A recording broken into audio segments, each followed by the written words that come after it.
안녕하세요. 임신성 고혈압에 대해서 리뷰해 보도록 하겠습니다. 임신성 고혈압은 이걸로 완전 종결을 지어 볼게요. 먼저, 기본적으로 병태생리를 잘 이해해야지 그 질병에 대해서 오래오래 기억을 할 수 있기 때문에 보도록 하겠습니다. 임신을 하게 되면 결국에, 잠시만요.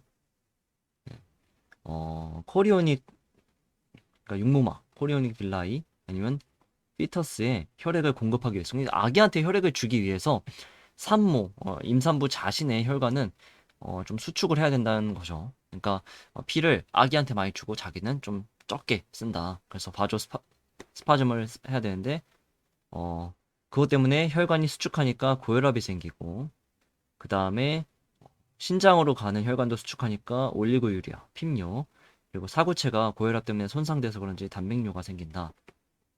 그리고 혈관 내피가 이렇게 손상이 돼서 혈압이 높아서 그런지 그래서 그런 코애귤레이션 작용이 많이 일어나서 혈소판이 많이 쓰이겠죠. 그래서 트롬보사이토페니아가 발생하고 그 다음에 이제 바소스파즘을 하다 보니까 간세포가 간세포에 가는 산소가 부족해져서 괴사가 발생한다. 간세포가 그래서 LFT가 상승한다. 그쵸? 이런 병태 생리가 있다는 걸 이해하면은 앞으로 나올 그런 전자간증에 대해서 좀 잘 이해할 수가 있어요.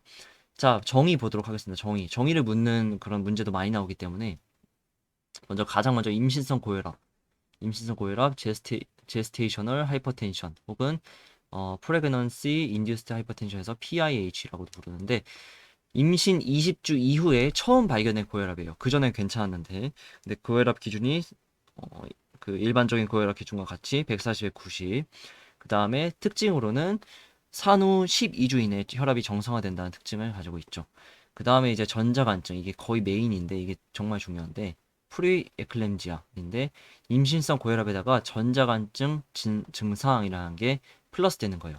그러니까 이게 퍼시픽에는 임신성 고혈압 플러스 단백뇨 300 이상 뭐 이런 식으로 정의를 해놨는데 그렇게 이해하시면 아마 문제 푸는데 좀 난해한 게 있을 거고 전자강증 증상이라고 해놓고 나서 따로 어떤 게 전자강 전자간증 증상인지 보도록 할게요. 먼저 단백뇨 300 이상이거나 혹은 B 그 외에 다른 전자간증 증상 혹은 뭐 징후들이 있어요. 어떤 게 있냐? 플레이틀렛 10만 이하, 크레아티닌 1.1 이상 혹은 핍뇨는 뭐 더 구체적으로는 하루에 500에서 한 400 정도보다 더 소변을 적게 볼 때 핍뇨라고 정의를 하는 것 같고요. 그다음에 LFT가 70 이상 혹은 신경 심틈, 두통, 시야장애, 경련, 폐부종, 피탈 그로스 레이트 5%일 정도로 이해를 하면 될 것 같아요. 요런 게 있을 때 이제 전자강증 증상이라고 하고 임신성 고혈압과 같이 있을 때 전자간증이라고 진단할 수 있을 것 같아요. 그 다음에 자간증은 쉽습니다. 전자간증에다가 경련이 일어날 때 자간증이라고 하고 그 다음에 중복 전자간증 같은 경우는 원래 고혈압이 있었는데 이게 전자강증으로 확장된 거죠. 그렇죠? 그런 경우를 뜻하고 그 다음에 크로닉 하이퍼텐션은 그냥 우리가 익히 아는 고혈압이에요. 이전에도 고혈압이 있었고 그 다음에 20주 이전에도 고혈압이 있었고 산후 12주 이후에도 고혈압이 있었어요. 그렇죠? 근데 전자간증 증상은 없이 고혈압만 있는 경우를 크로닉 하이퍼텐션이라고 합니다. 자, 그 다음에 마지막으로 헬프 신드롬이 있는데 헬프 신드롬은 뭐 헤몰라이시스, 엘레베이티드 리버 엔자임, 그 다음에 로우 플레이틀렛의 약자인데 헤몰라이시스가 추가가 된 거죠. 기존의 전자간증 증상에서. 그래서 빈혈이라든지 아니면 ADH가 증가했다든지 이런 소견이 있으면 헬프 신드롬이라고 진단할 수가 있는데 근데 요거 같은 경우는 이제 문제에서 헬프 신드롬이라고 그러니까 뭐 이거의 진단명은 해가지고 아까 뭐 이러이러한 것들 다 보기 선택지로 두고 나서 헬프 신드롬을 고르는 게 아닌 이상 굳이 헬프 신드롬이라고 우리가 따로 구분을 할 필요는 없어요. 왜냐면 이것도 치료법도 중증 전자강증에 준해 가지고 똑같이 치료하기 때문에 굳이 헬프 신드롬을 그렇게 유난스럽게 기억해야 될 필요는 없다. 라는 거 이해해 두시고요. 그다음에 요게 굉장히 중요합니다. 요거를 많이들 놓치시는데 전자간증 같은 경우는 중등도 평가가 진짜 엄청 중요해요. 엄청. 엄청. 이걸 놓치면 안 돼요. 왜 그러냐면 전자간증은 비중증 전자간증과 중증 전자간증으로 나뉘어요. 그쵸? 이 두 개의 치료법이 다르기 때문에 중요합니다. 자, 중증 어떤 게 중증 전자간증이냐? 전자간증인데 혈압이 160에 110으로 계속되는 경우, 그다음에 크레아틴이 1.1 이상, 올리고유리아 400 이하, 두통, 시야장애, 복통, 경련. 경련이 있으면 자간증이겠죠, 완전히. 그쵸? 근데 자간증이나 중증 전자간증이나 치료법이 비슷하게 준해서 가기 때문에 기억해 두시고 그다음에 플레이트렛이 10만 이하, LFT가 70 이상 떴거나 페탈 그로스 레이트 5%일 폐부종. 이 중에서 꼭 기억해 둬야 될 게 이 크레아티닌, 그리고 플레이트렛, LFT, 혈압 160에 110. 요거는 문제에서 아주 잘 나오니까 잘 기억해 두시고, 요 심텀, 두통, 시야장애, 복통 같은 경우는 엄청 절대적이진 않은 것 같은데 아무튼 요런 게 있으면은 중증 전자간증이다 라고 기억을 해 두시는 게 좋을 것 같아요. 자, 그 다음에 이제 문제에서 그 증상으로 나오는 것 같은 경우는 혈압이 높다. 기본적으로 혈압이 높은, 문제에서 혈압, 이 산모의 혈압이 몇이다 하는데 그때 혈압이 높다라고 주어지거나 얼굴이나 발이 붓는다라는 증상을 많이 주기도 해요. 그래서 임산부가 갑자기 얼굴이나 발이 붓나? 이러면은 그냥 임신성 고혈압이나 아니면 전자간증, 중증 전자간증 이런 것들을 좀 생각하면서 문제를 풀면 될 것 같고요.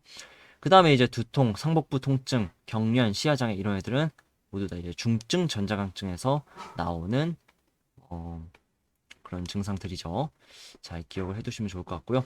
그 다음에 치료 보도록 하겠습니다. 치료는 분만할지 말지 먼저 그거부터 결정해야 되고 그 다음에 약 줄지 말지 크게 두 개로 나뉘어요. 먼저 분만할지 말지부터 볼게요. 이게 다른데 세 가지로 나뉘어요. 세 가지로.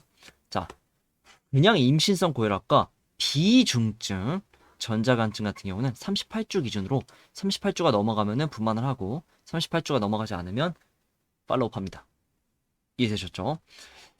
그 다음에 중증 전자간증과 헬프 신드롬 굳이 나누진 않는다 그랬죠. 아무튼 중증 전자간증 같은 경우는 34주가 기준이에요. 이해되셨죠? 그 다음에 자간증 같은 경우는 실제로 막 경련을 액티브하게 하고 있으면 그 자체로 즉시 분만의 적응증입니다. 이해되셨죠? 그 다음에 이제 34주 이전 같은 경우는 34주 이전은 여기서 보면은 분만을 하지 않잖아요.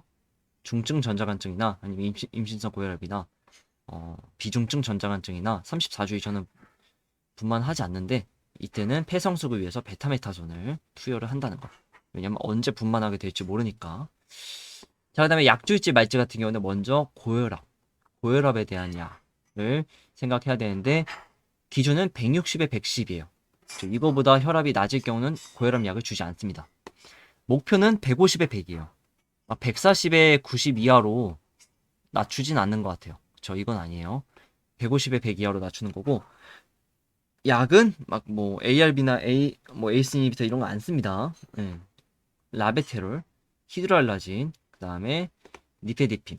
그렇죠. 근데 우선순위는 이 라베테롤과 히드랄라진 얘네 두 개를 먼저 생각하시고 그 다음에 세컨드 초이스로 니페디핀 정도 외워두시면 좋을 것 같습니다. 이해되셨죠? 그 다음에 이제 경련에 관련된 치료인데 치료하고 예방이 똑같아요. 둘 다 마그네슘이에요. 마그네슘, 황산 마그네슘인데 요거 같은 경우는 실제로 경련을 할 때에도 황산 마그네슘을 쓰고 그 다음에 시각장애 혹은 두통, 상복부 통증 이런 경련 전조 증상이 일어날 때에도 이런 마그네슘, 황산 마그네슘을 투여합니다. 그쵸? 근데 이거 같은 경우 이제 요런 경련 전조 증상이 없이 그냥 중증 전자간증이다. 아까 얘기했죠? 이 중증 전자간증은 물론 이런 경련과 관련된 심텀도 있었지만 그 외에 이런 애들이 있었죠. 이런 애들. 그쵸? 이런 애들이 있을 때에도 마그네슘 설페이트를 투여할 수가 있다라고 기억을 해두면 좋을 것 같아요. 근데 대부분의 문제에서는 직접 그 답을 마그네슘 설페이트로 요구하는 경우는 문제는 항상 거의 대부분 깔끔하기 때문에 경련이라든지 시각장애, 두통, 상복부 통증 이런 것들을 힌트로 주는 경우가 많아요. 그리고 문제에 또 이런 문제가 있었어요. 선택지에 1번 마그네슘 설페이트. 근데 2번 뭐였냐? 기도 확보, 혀 깨물지 않게 하기, 서랍자, 그리고 옆으로 뉘기 뭐 이런 좀 실제로 막 액티브하게 격려를 하는 사람들을 이렇게 기도가 막히지 않게 조치를 해주는 게 2번이었어요. 답이 뭐였냐면 답은 2번이었어요. 그러니까 뭔가 정말 액티브하게 격려하는 경우에는 마그네슘 설페이트 주는 것도 중요하지만 그거보다 먼저 상식적으로 얘를 기도를 확보를 해줘야 된다. 라는 문제가 나와서 되게 난처했던 문제가 하나 있었죠. 그래서 이것도 좀 기억을 해두시고 그 다음에 이제 또 치료해서 마그네슘 설페이트를 주다 보면 마그네슘 중독이 될 수가 있죠. 너무 많이 주면 증상으로는 먼저 니적, 슬개 반사가 소실되고 호흡이 억제되고 소변량이 감소한다.